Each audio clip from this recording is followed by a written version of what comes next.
Hello and thank you for joining us on the Tuesday edition of Journalists Hangout. I'm Ayodele Ozugbakun. As the COVID-19 pandemic continues to spread in Nigeria, we must do more to keep ourselves safe by maintaining social distance. Today on the program, electricity generation sinks to 2,627 megawatts as power plants stay idle. INEC to pilot e-voting in 2021. 6 cancellation of by-elections, and later on the show, Nigeria's COVID-19 case passed the 8,000 mark. I'll be hanging out with Babajide Kolade Utitoju and Asuko James. So if you are ready, let the hangout start now.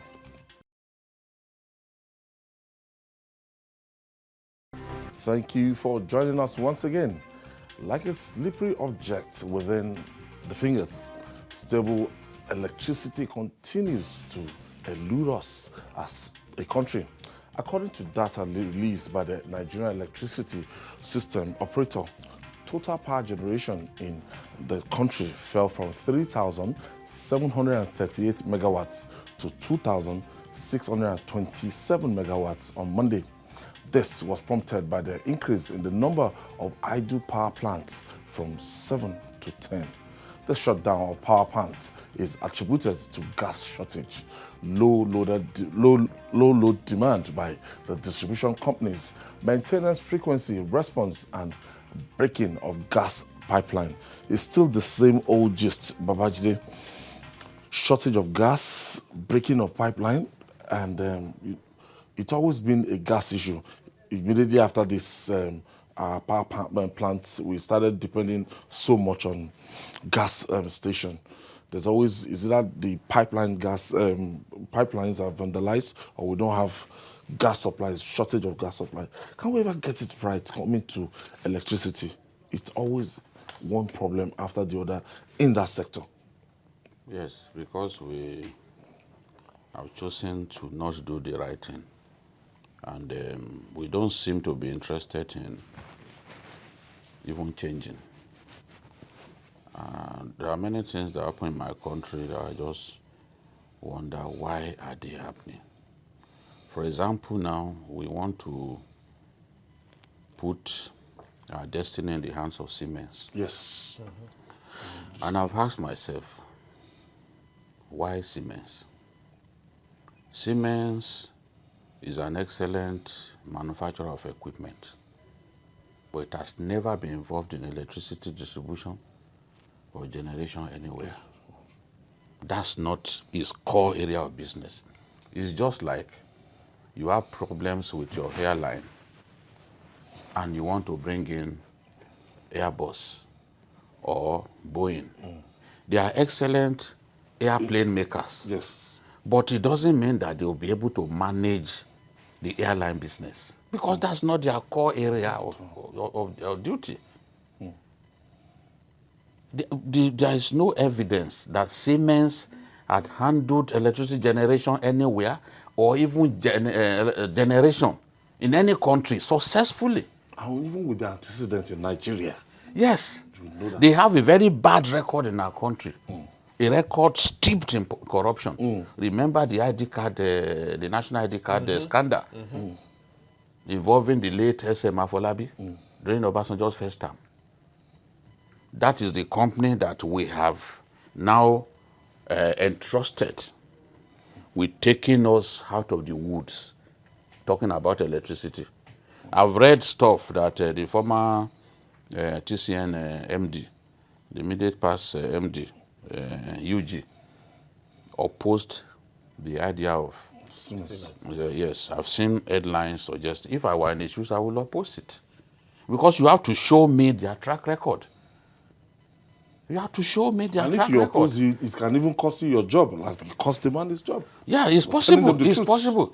I have not spoken to him to ask him what happened. What happened? Did you oppose it? But I won't be surprised. Sit down with him to listen to his vision about Nigeria. I will not be surprised if he opposed it. Yes. Because any scientist entrusted with this kind of responsibility would first ask for the track record of that company.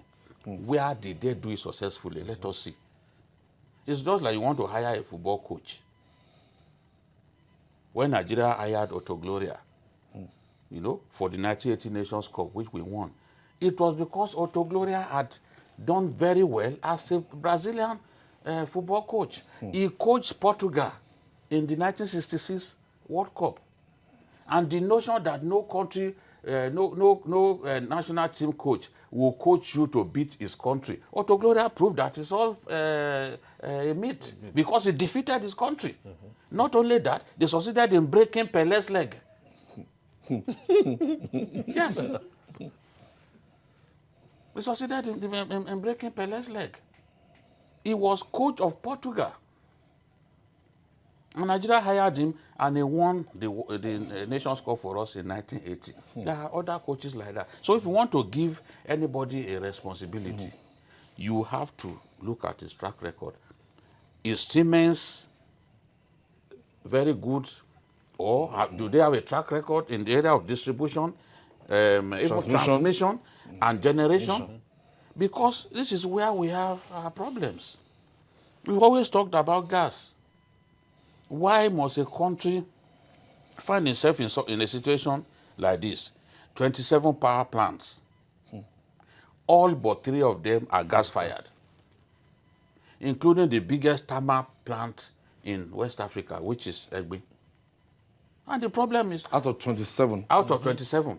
Only 3. Only 3 okay. are hydro. 24. Only 3 are hydro plants. Kanji, Jeba, and Shiroro. Niger. Yes. And even those hydro plants, they are old. They need to be thoroughly desilted. Generation capacity is the generation capacity of Kanji, the installed capacity, when they delivered it, when the Italian contractors delivered it in 1968, was 760 megawatts. Installed capacity. Yes. Now check what it delivered on Monday. 233 megawatts. Dropped. After like 44, of course, years. Yes. You know, we relied on it for many years. Yes. Then Obasanjo came and felt, okay, the way to boost electricity is to build more gas-fired power plants. It's not as if it is wrong, but it also came with all kinds of problems.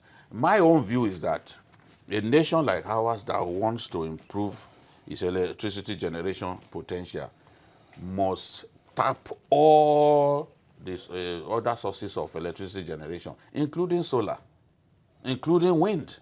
Just diversify it. Yes, don't rely, because we've seen now that, and a lot of those power plants are built far away from sources of gas.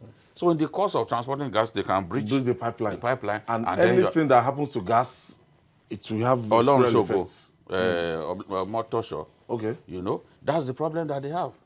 You know, that's the problem that they have. Once you don't have gas supply, sometimes too, it's because they are owing the suppliers. Yes. So it's not simply a matter of, okay, they are breaching gas pipeline. Sometimes they are owing them heavily and they refuse to supply gas. Several factors. So if out of 27, 10 of the plants are idle, you know that there's a serious problem. Asuko, now it's always like this. Why do you always have this Siemens-like case that we go and pick square pegs, come and round holes, and you always have this kind of problem. Can you remember when the discos, when they were taking over the discos, when they were taking over the Gencos, that people that know that they've not done that thing before just came together today, Bankers. we are suffering for it? The simple answer to that is corruption. Because I see no reason why you know that you need a technical advisor that knows the technical know-how of a particular thing. And rather than you going and spending all that you have to get the technical advisor to come and do the job, you prefer to circumvent, look for somebody that you will cut corners with, and bring somebody that Consultants. Exactly. Consultants that will now look for another consultant Just going around to come and do the job. And that is the problem we are having with our power projects. Or the power sector, that is how it is. Siemens has been there before. We know the antecedent. I don't know why this same government that has been saying that they are fighting corruption will still go back, clean their records, and bring them back.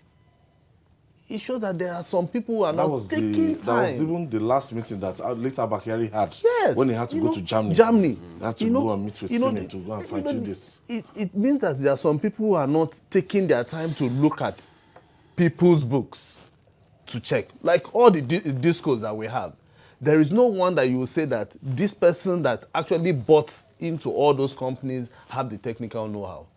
And that is why we are having these challenges. Today you hear that they can't. There was a time that you are saying that they can't give prepaid meter. Even up to now, we don't have. I don't even have prepaid meter. Estimated billing. It's estimated. There are some people that will still tell you that their transformer is faulty. You know, and Nigeria, as large and as big as Nigeria is, about 200 million people, we are still talking about 12,000 megawatts. No, we are not. You know, we are still talking about 2,000. 2,000. No, I'm just talking about the general that they can generate. No, that's even, they are saying that capacity to generate. And we have never done beyond 5,000. Yes. And you know, that is and the highest is 5,300 and something. And which is far away from 12,000. As they've made us to understand, even if you generate the so-called 5,000, yes. You can't will they can't even will it out. No, you can't will it. They can't will it. You can't will it. So what's the essence of with the age of a lot of those transmission lines? The transmission company of Nigeria cannot will 5,000. Once it's above 5,000, it becomes a problem. Even the 5,300 plus that we generated, the highest, we could not sustain it beyond 1 day. 1 day. Yes, let me even get the exact this that we generated. It was like a fluke. Because the system will trip off. That's the thing. Because they don't have the capacity to sustain it. You know, and that is the problem we'll be having. The highest we've ever done, the peak generation ever, is 5,375 megawatts. Yes. Because if we do even beyond that, how do they then will it? The capacity to will it is not there. Some of those transmission lines have been there for more than 40 years. They are old. So there are problems in the various subsectors of the power sector. Okay, Jide, why are we hearing Siemens at this time? And, you know, why can't we hear General Electric? Why can't we hear Cummins? Companies that you know that they are power companies all over the world, that they have their reputation in so many countries. Yes. That is their work. If General Electric were to come here, for example, there are many things that they will want us to change. For example, they will want the whole idea of regulating the distribution companies and determining tariff on behalf of the players. They want to put an end to that. They will want market forces to determine what you pay, the tariff. And it could increase. Oh, of course it will. Sustain what we have. The way it is now, those those distribution companies cannot make profit. Everyone is just managing to cut corners here and there. At what we pay at the current rate, they cannot generate profit. That is just the truth. So government is still heavily subsidizing that sector. If you know how much we have pumped into that sector in the last 5-6 years, we have heavily subsidized that sector in excess of 100 billion. So what's the essence of privatizing a sector and you are still spending so much money subsidizing the Gencos and the rest of them? So if you want to bring in reputable companies like that, they will want to take complete control. They want to sell at the price that they deem fit. But here is a regulator. They're in business to do business. Here is a regulator that will say, no, this current tariff is too high for our people. This is what you must not go beyond this point. So even that is a disincentive to would-be investors. Because if you look at what's on ground, can I come and do business here? They will not, of course, they will not want to come. They know what's going on. Our government will still regulate They know what's going on. So there is a lot that we need to do. And when I looked at the potential of Mambila, for example, a power plant that is capable of generating in excess of 3,000 megawatts. You are now comparing your largest hydro plant is Kainji. Even at installed capacity of 760 megawatts, it is nowhere near what Mambila can do. Mambila is the size, that the project site is more than 5 times the size of Lagos State. Huh? Yes. Cutting across like 6 local governments. It's massive. Yes, the source of the water is Cameroon. Massive. That's Massive. waterfall. Yes, the source from River Donga is from Cameroon. And you need to go there, see what we are wasting. See the water wasting. And you just, after more than 30 years, we can't bring that project to fruition. It's a national shame. Exactly. For how many years? Yeah. Today? When you read today, now the other day they said no, the money from the money that Abacha stole will not be used for Mambila. Meanwhile, we had heard earlier that they are going to use it for some Mambila. of it. So how long will that Next year project budget, be there? we'll still see Mambila there. How long will that project just be there, like what Yorubas call a Shenonwe, that we are just looking at it, you know that this is... it will not move. It won't move. It will just be there. It's static. How long? I think I have a caller from Maiduguri. Thank you for joining us. Hello? Yes, thank you for hanging out with us today. Hey, welcome, sir. Atiku from Borno State. Yes, sir. Please, sir. Atiku. Okay. Yes, sir. Babajide, please, sir. Good evening. Yes, sir. Yeah, bro, no? I want to contribute concerning this electricity in Nigeria. Go ahead, you're there. Yes, sir. We were talking of another company that they are known by the world. You know, we are Nigerian. Nigeria can be big like that. Even you carry the best company in the world that they are specialized in electricity. Nigeria will go there and change the mind of these people. They will tell them what they want them to do for them. If they agree, it happened with Julius Berger. When they give the contract, and the Julius Berger, they say, this is what you're going to pay us. Nigeria say, no, this is what we want you people to do for us. Reduce the standard. Standards, yes. It's right. Yes. Do that. Electricity will get problem electricity up to today. Nigeria, they don't know where they are going. The leaders, they are thinking this is the way they are going to be stealing our money. Carry our money, they think that we are fools. But I want to assure them that one day, this nation will rise against them. Thank you, Atiku. Thank you for your contribution. Babajide, the Senate President wants the power privatization scrapped entirely. What is your view? I wish them good luck. That one is if difficult. they can do it.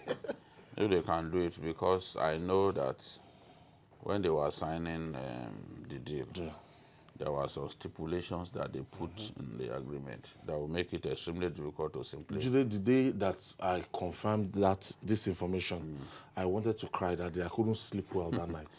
The amount involved. Do you remember that meeting? Yes. The amount involved And that was signed. This thing involve international arbitration. No? Exactly. It's not your court. If we not. signed It's away not our our freedom. local court. It's not your court.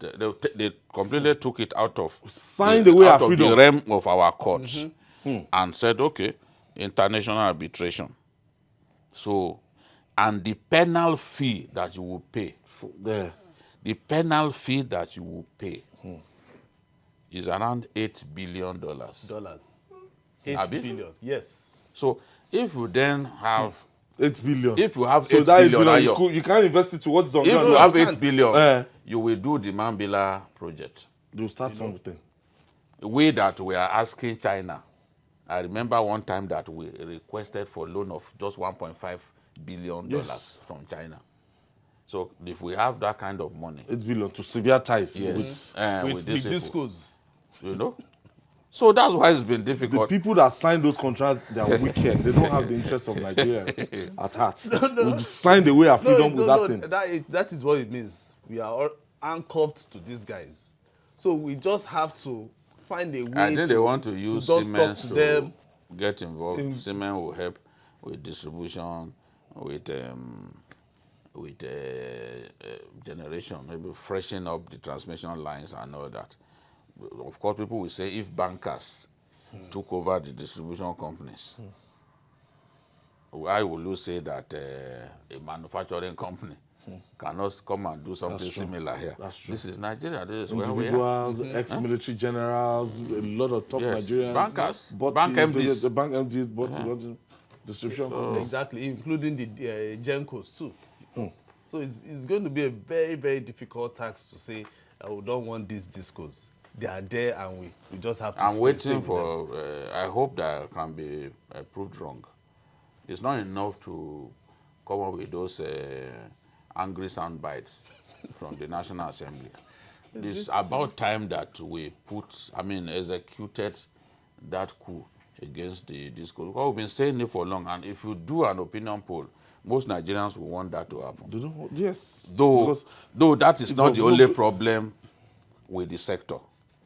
There's always this feeling that, it's the discourse, if we sort out the discourse, but we have problem across board. Whether it's generation, it's a long chain. It's a long chain. So it's not just one particular link. If a country like South Africa can be generating more than 40,000 megawatts, we'll sit here and be talking about 2,600 megawatts. For some time now, the federal government, they've been meeting the idea of increasing this tariff.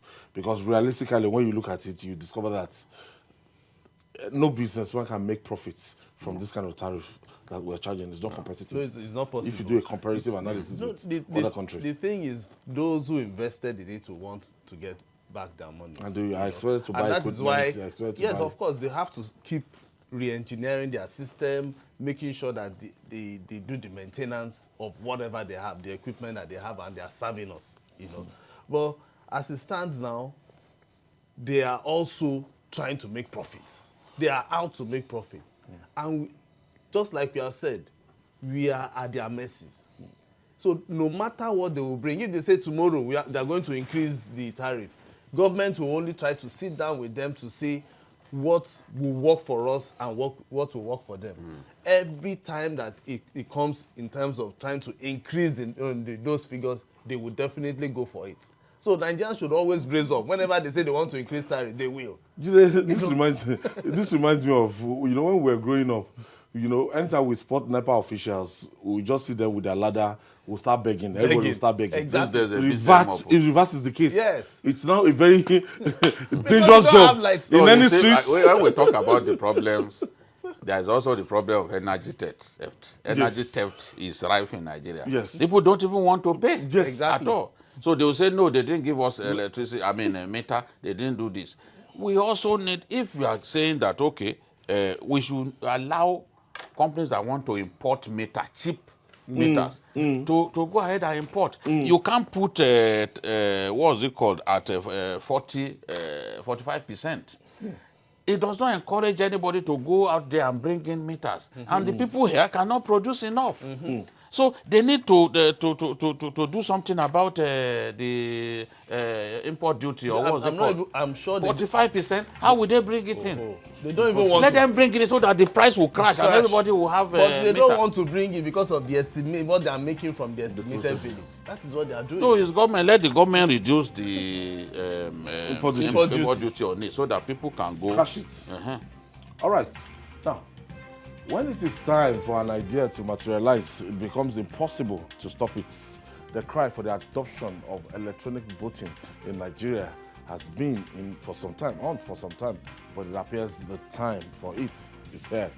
Following incessant rigging and now COVID-19 pandemic, the Independent National Electoral Commission, INEC, says it would be using more technology to conduct future elections in the country. The electoral umpire stated that it has resolved to pilot electronic or e-voting by 2021. In a document tagged Policy on Conducting Elections in the Context of the COVID-19 Pandemic, INEC Chairman Professor Mahmoud Yakubu also called for the cancellation of the by-elections, opting for replacement of dead representatives by political parties. I think it's costing them a whole lot of money. Julie, let's start with this e-voting thing. Technology. We introduced the card reader thing in 2015. It had its flaw, but gradually in 2019 they improved on it. It's not perfect yet. We're not there yet, but it's an improvement. What we had in 2019 is an improvement from what we had in 2015 when it was initially introduced. Now, are we ready for this e-voting? It's a difficult question because the question to ask is, are even the INEC officials themselves ready for it? Because INEC officials, including many of the RECs, aid and abet election riggers. I say this with a high sense of responsibility. What the INEC rule book says is that the card reader shall be the means of verifying the identity of voters. It is their own idea of electronic accreditation. Electronic accreditation. But what we have is elections are conducted, the card readers are put aside. Whereas, what should happen is wherever elections are conducted without the use of the card reader, you should cancel the election. But INEC, a lot of the INEC recs, INEC officials are even reluctant to enforce their own rule.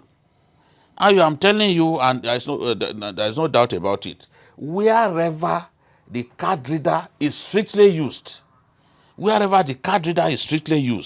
you cannot return more than 1 million votes from a state. Exactly. I'm telling you. I challenge INEC officials to strictly use the card reader in states. Let us see whether a single person will score 1 million votes or the person coming next will score 500,000. I'm telling you that it can never happen. Wherever you see huge votes, the card reader will not have been largely used. Yes, bypassed. And then you go for the so-called incident form, which is another form of rigging. So it's not as if I know states where the card reader, the recs were very strong. They insisted on the card reader and nothing more. And go and check the results from those states. Akwa Ibom, Sokoto. Go and see whether anybody managed to score up to 1 million votes in those places. Well, we come. It's not a question. We have rules, but we choose to not even implement our own rules. This is what is happening. The electronic voting is a fantastic one, but it's a fantastic idea. But are today's politicians ready for it? Will they allow it? Won't it be shut down when they realize the full?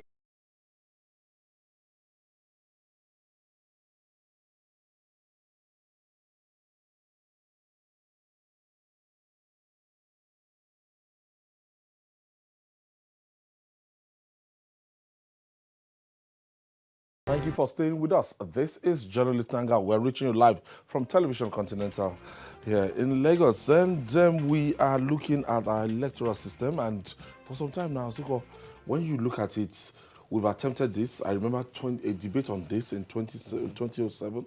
I remember the electoral acts.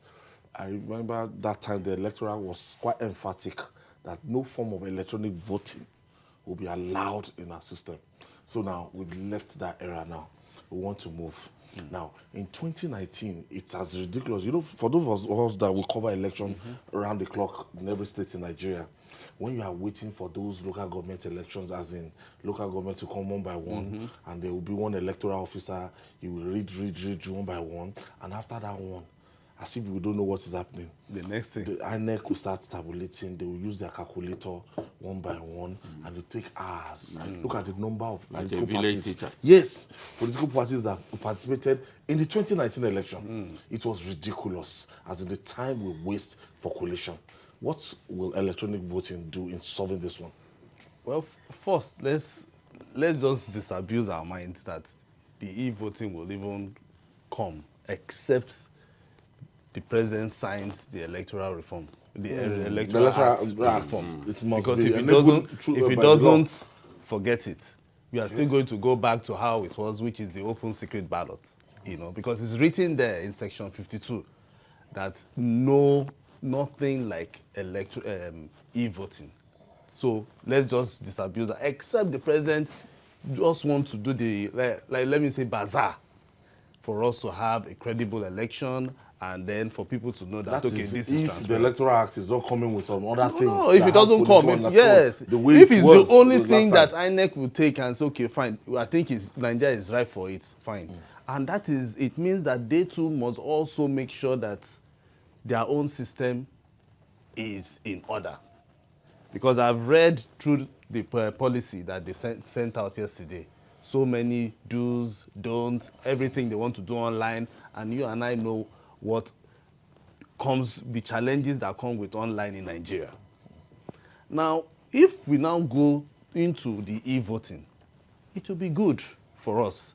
It means I can sit down in my house and it's okay, this is the party I want to vote, and I'll vote. And the INEC will also have to assure me that my vote is counted. It's not going to miss. Because I know, I remember one of the elections that we had a presidential candidate. He said he went to his polling unit, he voted. When they were counting, his name, his own vote was not included. So how did it happen? You know, so these are some of the challenges that we will have. And then we are just saying behind that if you have 1 million or you have so many voters and you have the card reader, you have the voting, the e-voting, INEC should also be ready to make sure that they are going to spend the whole night, especially in areas in the north. They will spend the whole day there trying to do the accreditation as well as the e-voting. Or if they just want to go straight, you line up, you vote, people will have to know the results immediately. But don't forget, it's not just about e-voting. It's about, you are doing the e-voting, it means that the network will also be okay. Because we know, we have just spoken about the challenges we have in accreditation. Sometimes you are doing, I remember one of the elections that I covered. The INEC official was here, was trying to look for a network for the card reader. He walked to under the tree. He said, there's no network here. It's over there. They had to now start calling for a replacement. So are we still going to have those challenges? INEC has done whatever they have done in this, their policy. Fine. But I've looked at, they need to sit down to really analyze it and make sure that even the political parties are okay with it. Because they are saying that because I read the political parties, if they want to now say, oh, this is the candidate that they want, they will send it online. Deadline, what will happen? Because deadline, you know, Nigerians with fire brigade approach. When it comes to the deadline, party A want to remove one person's name and put another person's name. Deadline. The network might be jammed. I've seen it over and over again on the field that INEC would have done their stakeholders meeting, they would have perfected their art, they would have told us that, look, they're 95% ready or 98% ready for the election. I would have spoken with the INEC chairman, spoken with the REC, would have had a lot of lives, and reporters too will be able to update everybody that, look, these people are ready. But on election day, there's always this X factor that will creep in. And it will mad the whole exercise. I've seen it over and over again. Kogi as a case study. Yeah. The Inspector General Police gave, if you see the kind of assurances he was giving us at the stakeholders meeting, which we knew, that nobody will be allowed. It was just making a lot of promises. Security men, INEC people, we thought, yeah, Saturday is going to be the day. But look what I was turned to a theater of war. You see, and the shame of it all is that the INEC officials again failed the Nigerian people because from Kogi, polling units where elections were characterized by vote rigging and violence generally, INEC still returned votes from those areas. Isn't that a shame? INEC still brought votes when they should have cancelled such anything that happened in those areas, when they should have cancelled the voting in those areas, they still brought votes from those areas. So do they look like people who want to help us to sanitize the process? Yes, it's not their duty to police the election environment. It's not their duty. Security. But where there is evidence, Massive. and the whole world was aware that certain polling stations, election was marred by vote rigging, ballot box snatching, you still allowed results to come from those areas. So how can you be talking about being sincere? No, Nigerians will not see you as being sincere. And INEC, of all people, also suggesting that where, because they don't want to spend money on by-elections, that just because it's only about 10% of cases that the party that won the first election fails to win the by-election. Because of that, INEC is now suggesting that when someone dies, for example, the political party should nominate in which the person. Now, if what the law says is where, for example, you lost your seat because of irregularities like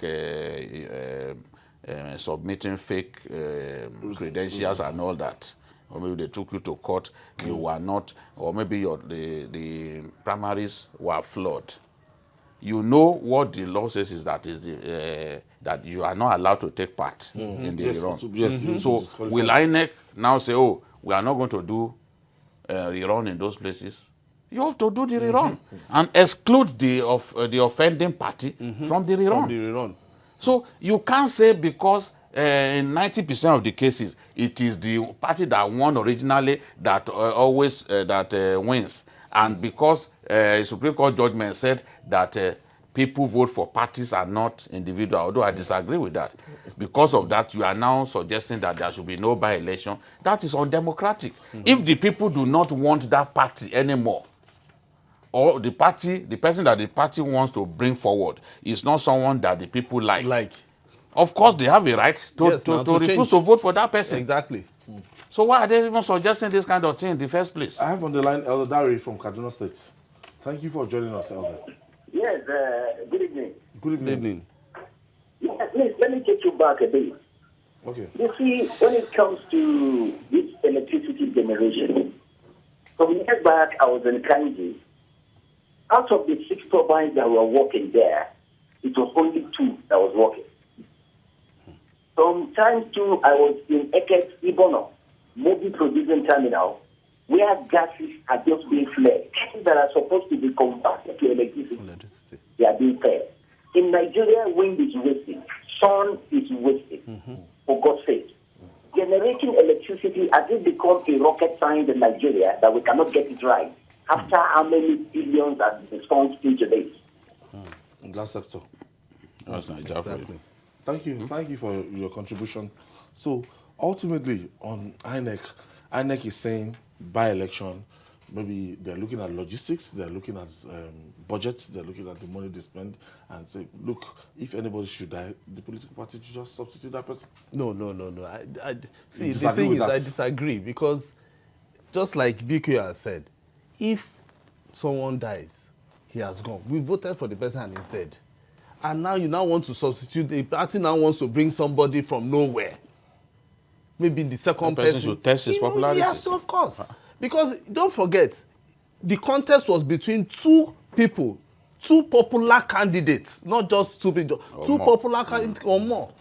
So it means that INEC is supposed to still go back, let them go back to the ring, let the political party bring out another person and go back to the ring, let them go and contest. Because it won't be fair. INEC should not even be suggesting something. They are supposed to act as a transparent umpire. Yes. You know, in such matters. So let them not just begin to look for, in fact, this one, they are trying to look for excuse for political parties. Julie, I saw the timeline for by-elections, INEC by-election between now and 2023. It's a very busy one, and the prospect that more will still come to join it in terms of logistics, in terms of manpower, in terms of concentration. Don't they have a for budget? The next election. They have a budget. It might be a distraction.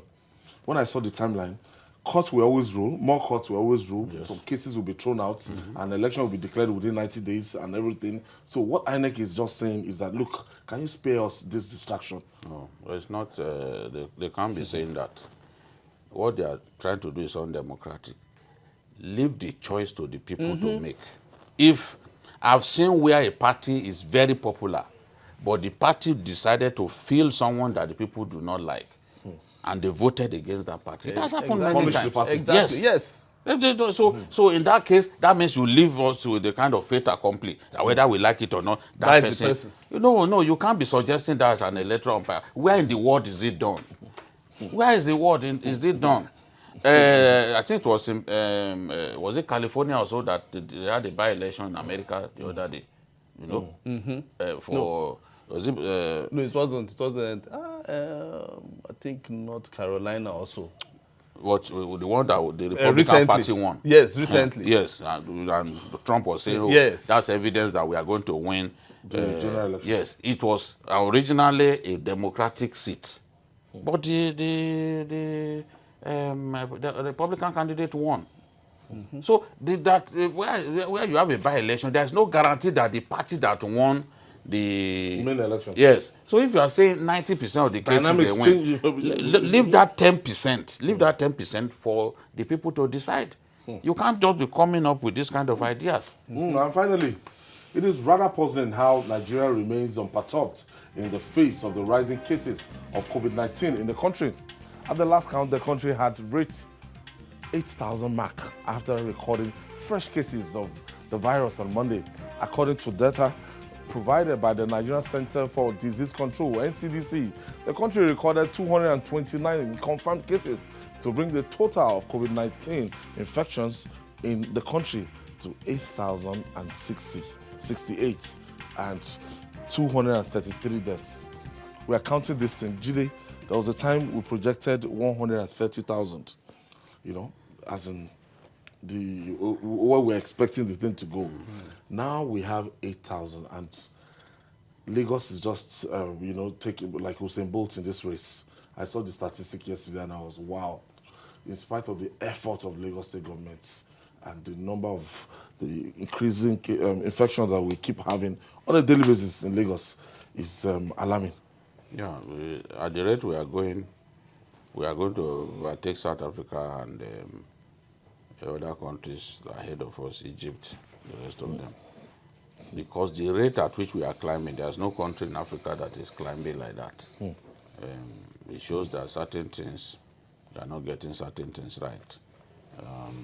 And it is not helped by the cynicism of many Nigerians. And in Lagos, for example, yes, test centers have been set up. People are going there and samples are being subjected to test. But a lot of them are, afterwards, are refusing to show up for treatment because of the stigmatization. They just go and hide under their beds. You know, so our people are saying, oh, this thing does not exist, it's a hoax, it's a lie.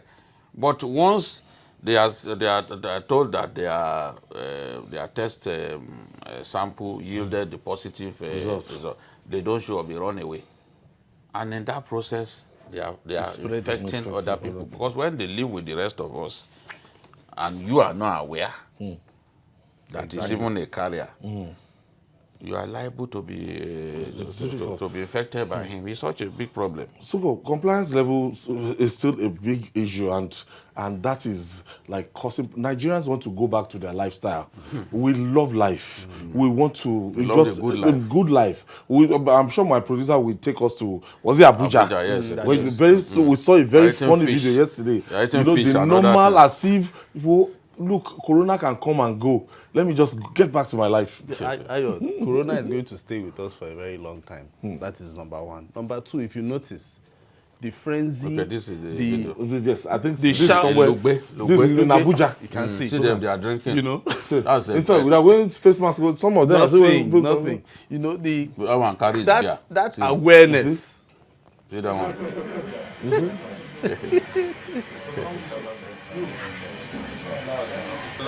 And we are not on Saturday. We got too much complaint. After fast. We got too much complaint, and it's not good.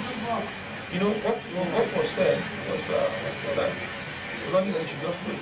When it's open, we can have all the time to do what we are doing. But this is a bad breach, and just somebody's to coffee.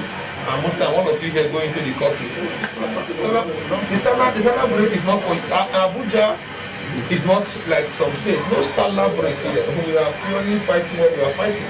Please, my dear brother, please. Hamza, the photo will come. Okay, thank you very much.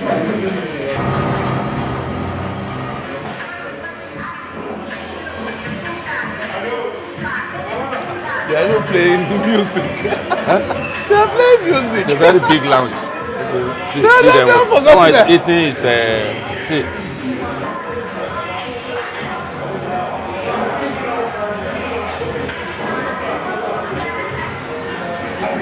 Going to cover her face. You see, she's going to cover her face. It's now that they are wearing masks. You won't recognize them. You see? What happened this night is that we actually went around, particularly around our Lugbe district, where we have been getting series of complaints since the coffee started, that majority of the nightclubs, beer parlors and others operate, despite the fact that they ought to be shut even deep into the night. And most worrisome about the whole of this is that all those who operate have somewhat convinced people who are coming there that they have bribed the tax force. That's why we are looking the other way. And that's not true, because largely we have too many work here.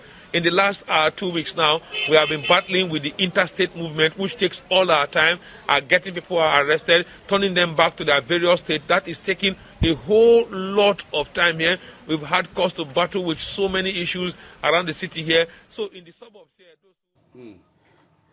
those guys who are eating pepper soup. Just like a normal day. Yes, look. See, the thing is, even in Lagos, people have they are just waiting for the governor on Sunday to just declare everything open so that they enter the road. They are tired. I'm telling you. You know, and so that is the greatest fear, because the numbers will increase. Of course. The numbers will definitely increase. And we that we are even trying to protect ourselves, we don't know who is carrying this thing. Yes. You know? But actually, officially, I can tell you from what I've seen in Lagos and the boundaries, there's no such thing like interstate lockdown. No, forget that thing one. has broken down irretrievably. Let me tell you, people are traveling every day. They are traveling. As in the People are movement, traveling every go to day. beg a You know day. what to do. Someone was telling me that even in daytime, that people are traveling. That what they do is that some people are even using police escorts to travel. They go and get policemen. So when those policemen get to checkpoints, Can't stop them. one of them will come down. That's So pretty they cool. go and give them money. He gives them money and they allow them to go. In some cases, it's not even, some people are not even using police escorts. They are just on their own going, they arm themselves with enough cash to arrive the police. Yes. So once every they get, stop point, they give them 1,500, yes, and they 1,000, just go. They just go. And that's the way, that's my country. why did Erufai, when some people, governors were organized, allowing people to go and do the fitri prayer. Yes. Erufai went to the border. To physically ensure that, that you don't breach the can't thing. afford to have left it to. So he went to physically, even a few days, there was a video that came out when a few days to him testing positive, he was going around, enforcing the thing. And some mischievous people said, oh, see, El-Rufai is walking around when he's supposed to be in quarantine. Isolation center. You know, so that was some days before he tested positive. So this is the thing. We are supposed to enforce this thing, but our people are difficult. They are refusing to just comply. Gentlemen, we have to leave it there. Asuko James is a very funny country. Like, honestly. I can't wait to eat their pepper soup. Honestly. Those who said we are the happiest people. If you go to the terminal, Ujibo is always buzzing. People are traveling. They are traveling. They should go and lock those parks. We've been saying it. I don't know why the government is not taking that. Thank you for today. Hoping that these two will definitely pass away. And that's our offering today. Join us tomorrow for another episode of the program. You can watch Journalists Hangout on our platform showing on the screen. We're on YouTube, youtube.com/TVC News Nigeria. Our feedback channel is Journalists Hangout at tvcnews.tv.